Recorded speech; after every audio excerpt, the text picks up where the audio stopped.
China having seized this U.S. Navy drone out of international waters, pulled it out of the water.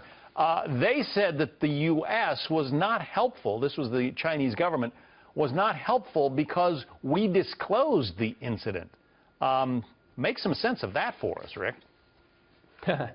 Well, the Chinese like to have their diplomacy very planned and very quiet and very behind the scenes. They want to have everything done behind the scenes before it's announced. So they would prefer instances where we work out the details and then we have a joint press conference where we announce that it was stolen from the water or picked up and it was returned and that there's a happy picture at the end. They like to have the finished conclusion.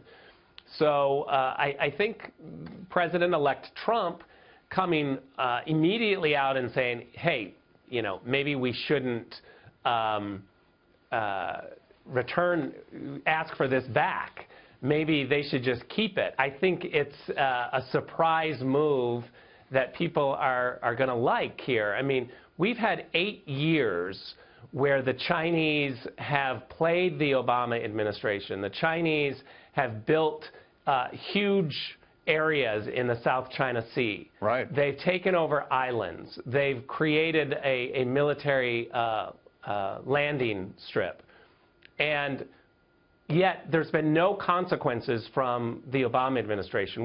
The Obama team has talked tough, but nothing has been done about it. So the fact that the Obama administration now has put a formal request in with the Chinese to return this drone, and we've made a formal diplomatic plea, that means really nothing. And the Chinese know, and they've been playing that. But when they look and they see what Trump's reaction is, I think they're in for a drastically different relationship with the U.S. when President-elect Trump takes over at the end of January. Very quickly, it just doesn't seem that there are often consequences for Chinese actions. I remember in 2001, that EP-3 spy plane was downed on a Chinese island because a Chinese jet fighter collided with it.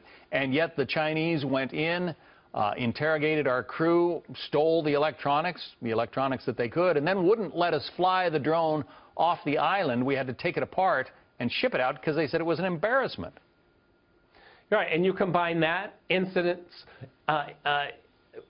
with the fact that the Chinese have hacked us on multiple occasions, and the Obama administration has said multiple times there will be consequences for these incidences, but there hasn't been. And the Chinese know that. And so what happens when they do something against the United States without a consequence? The next time it gets worse. The next time it gets even more intense. So there's no question that taking this drone out, by the way, they said that they took it out of the water because ships needed to pass safely through the area. This is international water, so they are not responsible for making sure that drones are removed from this area. But look, the consequences issue is a very big deal, and President-elect Trump, I think, is going to make sure there are consequences when we have these incidents in the future. It sounds like change is in the wind. Ric Grenell. Rick, thank you.